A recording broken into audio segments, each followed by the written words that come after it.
How's it going, everybody? Shinigami here to bring you another wonderful One Piece review. I know I'm a little bit late. Like I said in my other video, I'm sorry I messed up the audio. Now I gotta redo it. Oh no, boo-hoo. Sorry, little old me just messed up. So sad. But in reality, it's not that big a deal. You know, whatever. It's a Monday. We still got time until more stuff comes out. I did notice, though, we had a break in the anime. So if all y'all haven't caught up with it, you know, finished Kuma's backstory, let me tell you, that is a tearjerker if I ever seen one myself. And you finally get the weight of everything that happened with Kuma. You know, it's sad. You know, it really is devastating to see what happened with him. But we also see some very devastating stuff that is happening in the manga right now with Loki. You know, he's right there competing with Kuma. He's like, who has more of a tragic backstory? Is it Loki or Kuma? Hold on 1 minute. But yeah, so I would say watch the anime, catch up if you can, and also obviously read the manga so you can see what's happening currently if you get the chance. But let's hop right into this week's chapter. This one, we got a nice cover art with everybody in there. You got Luffy obviously being free as a bird, Usopp scared as a cat, Jinbei just being the good parental figure looking after everybody, Nami over there kind of holding on to him so she doesn't fall off, Sanji's there trying to help her, Zoro doesn't give a shit, he's going the wrong direction, Frankie just happy to be there, of course Robin and Chopper together because that's her son, and Brooke playing some banger ass tunes. And as we continue, though, this I'll read the chapter title right now in a minute. But continuing on from what we got here, this is Elbeth, but Pops ain't here. He's on a voyage. You're all puny humans. This is the first I've ever seen one moving around for real. How cute. Hang on. Did you say Pops? You're Harold's son? I want to say that was Shiki that said it. No, that was Whitebeard that said it. And this one is chapter 1155, titled The Rocks Pirates. This is a little bit of a shorter chapter than the previous ones, but that's alright, we get through it. Hey, sorry, I'm guessing he can still be reached even if he's away, right? What's your name? Loki? Alright, Loki, just do what I tell you. Head on home and get someone to send urgent word to your pops. Tell him to say, my bad. Loki's been seriously hurt. I've got to return to Elbaf at once. Watch your mouth. Do I look like I take orders from a human? And obviously he's very vindictive and pretty pissed. You seriously expect my father to drop everything just because I'm hurt? Yeah, right. Besides, someone as weak looking as you has no right to boss me around. Of course, we get a little bit of information of Rox. He's a swordsman. Rox. Swordsmanship was renowned for its brutal impact akin to a giant hammer or a cannon fire. It was said to blow everything in the surrounding vicinity away. And we see that in effect right here where he fucking obliterates Loki, even though Loki's still fucking huge, dude. I'm not gonna lie. He's fucking huge. Voila! There you have it. Loki's been seriously hurt. Harold's paths crossed with the madman once before, and we get a little bit of a flashback back to the Reverie. It happened during the Reverie that year. Someone attacked and kidnapped five of the kings. Unbelievable. That big man in black has to be the culprit. The lives of the sovereigns cannot be used to extort Mu. Of course, that's Ibu, and then again, I'm telling you, that's fucking Google right there. No kidding, but it threw the Holy Land into total chaos. The incident would be the first and last of its kind. The incident would be the first and last of its kind. An intruder made it all the way to the flower room, hidden deep within the Holy Land, which again, this is some big stuff. The fact that he made it into the flower room, nobody has ever been able to make it this far. And on top of that, has seen Imu, other than Cobra, which died, and then of course Sabo and Wapol. Granted, nobody really knows that Wapol, saw anything, but Wapol saw some shit. I want to say that's everybody that knows about Imu's actual identity, which is pretty fucking bonkers. Continuing on from there, The man claimed to be a Davy Jonesian pirate. He knew there was nothing more he could do in that moment, so he withdrew with these words. Just wait. One day, I'll be back. And I'm picturing him kind of talking like Teach, so that's why I'm trying to do the pirate accent. Naturally, this incident would never be brought to light. Ironically, on that very day, there was another intruder in the Holy Land. Look, it's so much bigger than a normal giant. I want it as a slave. No, we should kill it and have it stuffed. Guards, protect the nobles. As we see continuing on. Hot. I'm sorry the negotiations went south. And I know trespassing is a crime, but this isn't all going a bit too far? Don't let that kidnapper get away. That wasn't me, I swear. As we just kind of see going onward. An admiral was murdered. The culprit ran towards the castle.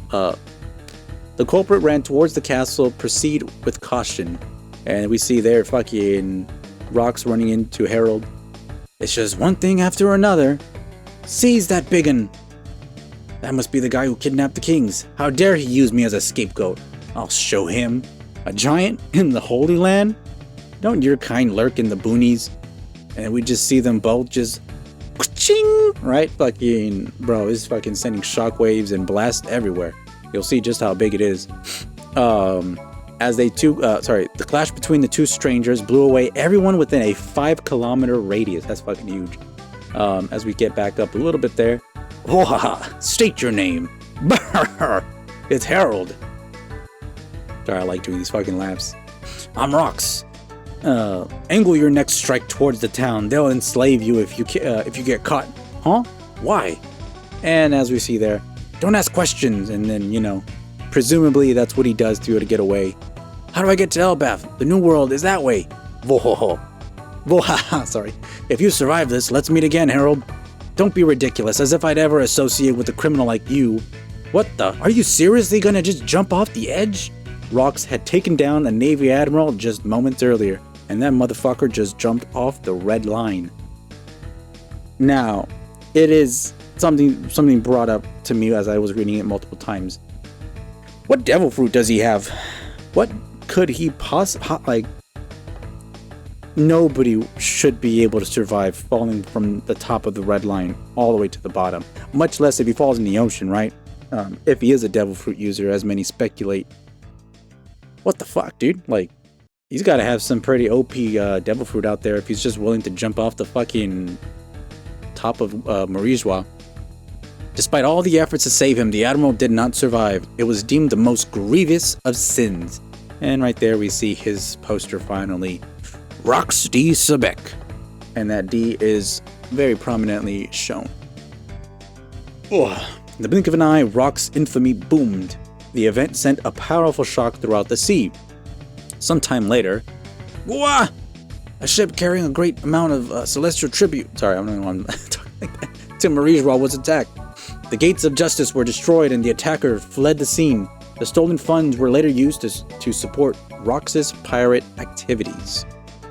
Until that point, Rox had always acted against the world government, but after that, he started to target pirates too. As we see there, is that? I'm trying to read what that is upside down. He's got a few wanted posters there. Maybe that's Whitebeard, who knows? It's kind of hard to make out, I'm not gonna lie. Especially when the, wait, hold on, let me just take that off real quick. No, I cannot fucking tell who the fuck that's supposed to be. In the world of pirates, there exists a long-standing tradition known as a Davy back fight. Pirate crews would compete in a series of matches, wagering their flags or even their crewmates in a truly ruthless game. Rox used this tradition to build his entire crew. They had won many scoundrels to their side before they even had a flag. After that, they made their way to Elbath. They've got an amazing they got an amazing guy. You'll lose it when you see him. As we see here, he finally lands. Let me make this a little bigger so I can fucking read. Oh, hold up. There you are. Zoom in for everybody so you can see the whole crew. Because again, we do already got Shiki there. I see Whitebeard, Stussy, this big guy who was taken by fucking Moria. Don't remember that guy, but I'm sure he was taken by Moria. This guy probably also taken by Moria. Of course, why not? As we see here, oh no, I rushed home as soon as I could, but I'm glad you've already turned the corner on your recovery. Thank goodness. I know that you're strong, Loki, but you couldn't wander into the realm of the dead. You got lucky escaping with nothing more than that after falling off the cliff. There's plenty more dangers just lurking deeper inside. Dad really came back? It has to be a coincidence. He couldn't have come for me. Rox, I've heard all about your crimes. What are you doing here? I missed you, Harold. He's just being fucking ridiculous. You gotta join my crew. The world government won't hear you out, right? I get it now.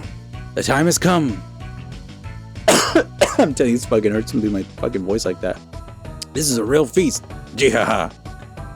Don't be stupid. If I anchor myself with a thug like you, I'll lose all the goodwill I've built up with my allies. What of it? Aren't those allies government pawns? What's the point of reaching for something that's impossible? You gotta leave the playing field. Don't be a wet blanket, Harold. Elbath has the greatest warriors in the world. If something churns your stomach, you should just crush it. So that's the king of Elbath, says that last person. That's the old way of Elbath. That's the old way. Elbath has changed. People never change. That same bloodlust is still pulsing through you. Hey, can't you two just enjoy the meal? Says fucking Whitebeard. Of course he would say that. You guys should know that if you follow a man like him, you'll only be led to ruin. And of course everybody else.